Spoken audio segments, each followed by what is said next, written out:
Dans cette vidéo, je vais être sérieux exceptionnellement. L'influenceur Reda Junior a été mis en examen pour tentative de meurtre sur sa femme et cette information a été confirmée par tous les gros médias qui sont en étroite collaboration avec la justice.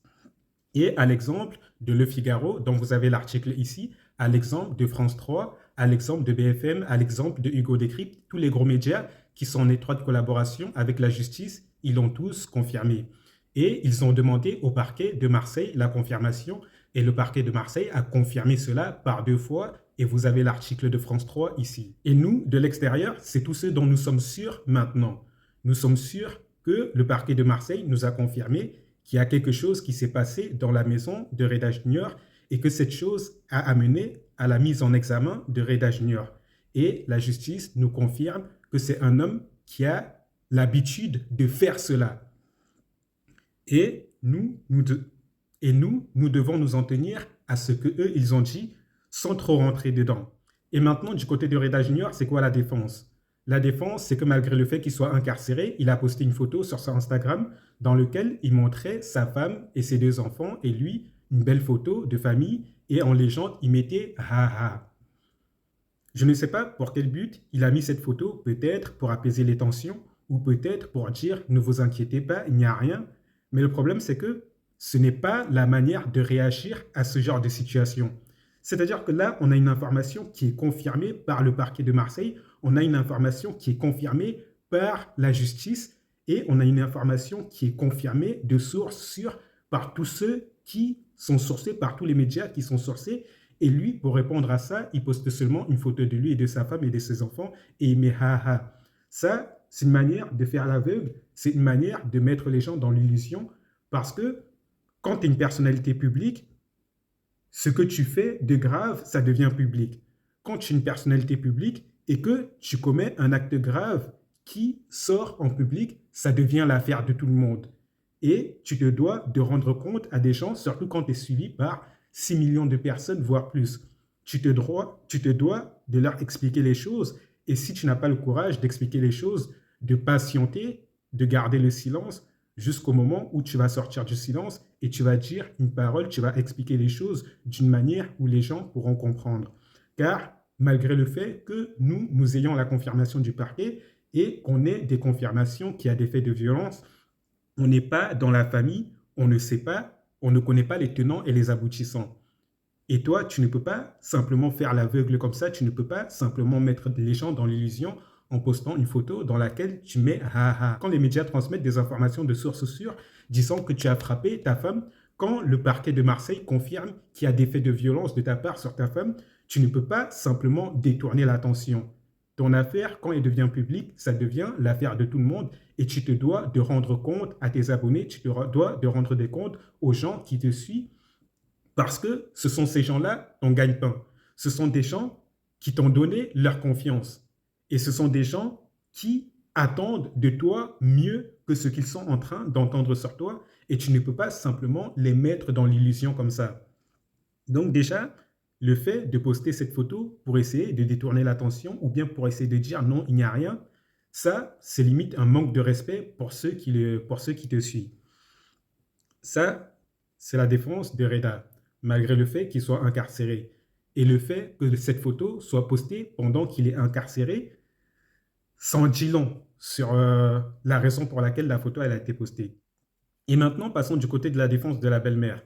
La belle-mère a dit que la femme est tombée dans l'escalier et que c'est ça le problème. Franchement, ok. La seule chose que j'ai à dire, c'est ok. Parce que on ne peut rien dire de plus. Donc, la femme a été transportée à l'hôpital. Et les gendarmes qui l'ont transportée à l'hôpital et l'ambulance et les médecins qui l'ont pris en charge, toutes ces personnes-là, ils n'ont pas pu comprendre que c'est seulement une femme qui est tombée dans les escaliers.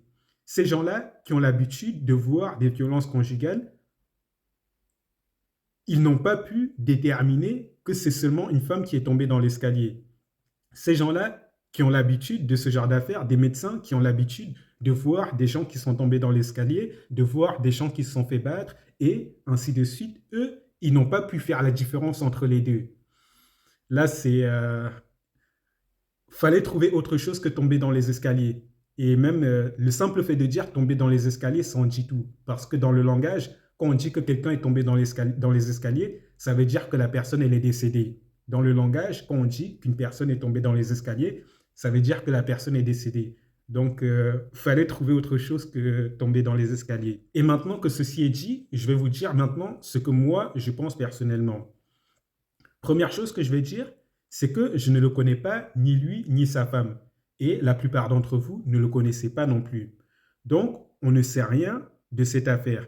On ne connaît pas les tenants et les aboutissants. Car on ne dort pas avec lui et sa femme, on n'est pas dans leur intimité, on ne va pas en vacances avec lui et sa femme, on ne regarde pas les messages de sa femme, on ne regarde pas ses messages à lui, on ne sait rien. C'est-à-dire qu'on ne connaît pas les tenants et les aboutissants de cette affaire et on ne sait pas comment sa relation était avec sa femme. Donc, nous, on se doit de rester à distance et on prend les éléments qui nous ont été donnés, on se fait un avis, mais on reste à distance. Ça, c'est la première chose que j'ai à dire. Deuxième chose que j'ai à dire, c'est que Reda doit s'expliquer plutôt que de poster des photos dans lesquelles il dit haha. Parce que ça va faire qu'empirer des choses, parce que tu as des millions d'abonnés qui t'ont donné leur confiance, parce que tu as demandé leur confiance. Et ces gens-là, maintenant, tu as un devoir envers eux, c'est que quand il y a une affaire publique qui vient salir ton image, tu te dois de t'expliquer. Et même si tu as fait une erreur, tu peux admettre ton erreur et essayer d'expliquer les tenants et les aboutissants sans que cela t'excuse. Et les gens vont comprendre. Et je donne un exemple tout simple. Tu peux dire, oui, ces derniers temps, je n'arrive pas à me contrôler parce qu'il est arrivé ça dans ma vie, il est arrivé ceci et cela, et je suis perdu depuis un certain temps. Et je suis une personne introvertie, donc je n'aime pas demander de l'aide, mais c'est de ma faute. C'est de ma faute de m'être renfermé sur moi-même et d'avoir voulu tout prendre sur moi-même. Et ça n'a fait que dégrader mon état, ça n'a fait que me rendre une mauvaise personne. Et même si tu dis ça aux gens, les gens, ils vont comprendre. Même si les gens ne vont pas t'excuser de ce que tu as fait, les gens, ils vont comprendre et ils vont vouloir t'aider. C'est aussi simple que ça. Et dernière chose que j'ai à dire, c'est qu'un homme qui sait qu'il est un homme ne doit jamais lever la main sur sa femme. Un homme qui sait qu'il est un homme ne doit jamais lever la main sur sa femme. Car un homme, il connaît la force physique d'un homme. Même un homme qui n'a pas beaucoup de force, il peut envoyer une femme dans le coma avec un seul coup de poing. Et imaginez maintenant un homme qui a de la force. Donc un homme qui connaît son état d'homme, qui sait qu'il est un homme, il ne doit jamais lever la main sur sa femme, il ne doit jamais lever la main sur n'importe quelle femme. Et ça, c'est quelque chose qu'il faut se mettre dans la tête. Et la solution, quand une femme vous met en colère, ce n'est pas de lever la main sur elle ou bien de l'insulter ou bien de faire les choses comme ça. Ça ne sert à rien. Quand je vous dis que ça ne sert à rien, ça ne sert à rien, ça ne fait qu'envenimer les choses, ça ne fait qu'empirer les choses. Si ta femme t'a trahi dans ton couple ou si elle t'a déshonoré, ce n'est pas pour rien si le divorce existe. Ce n'est pas pour rien si la séparation existe. Donc, si tu te sens déshonoré dans ton couple ou si tu as été trahi et que tu es sûr d'avoir été trahi, ça ne sert à rien de lever les mains sur la femme, ça ne sert à rien de vouloir l'insulter ou autre. Il faut seulement te séparer de la personne. Parce que le fait de lever la main et d'insulter, de rester là avec la personne, de lever la main sur elle et de l'insulter, ça va faire qu'empirer les choses. Parce que non seulement toi, comment tu peux lever la main sur la personne avec qui tu sais que tu vas dormir le soir? C'est quelque chose, c'est de la folie de faire ça, de lever la main sur une personne avec qui tu vas dormir le soir. Ça déjà, c'est la première chose. Ça veut dire si tu lèves la main sur la personne et que le soir tu vas dormir avec elle, tu seras prêt à lever la main une seconde fois. Parce que c'est une situation qui montre que dans ton cœur, il y a quelque chose qui ne va pas, tout simplement.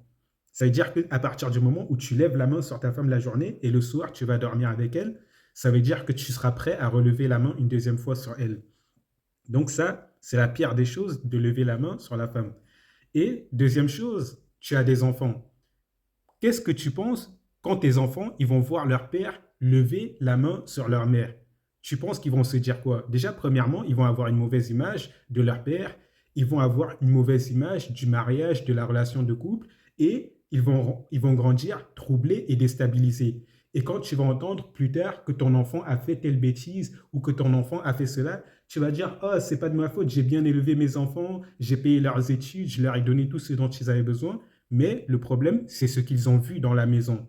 Donc, ce que tes enfants voient dans la maison, ça a un impact direct sur leur avenir.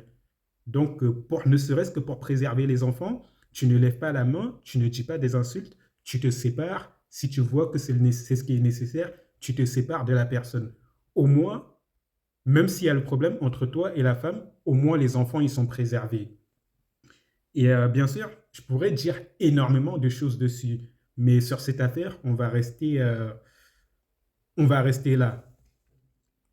Et pour terminer, la violence et les insultes ne résout rien dans un couple. Ça ne vous fait que dépasser la ligne rouge, la ligne qui, lorsque vous la dépassez, vous ne pouvez plus revenir en arrière.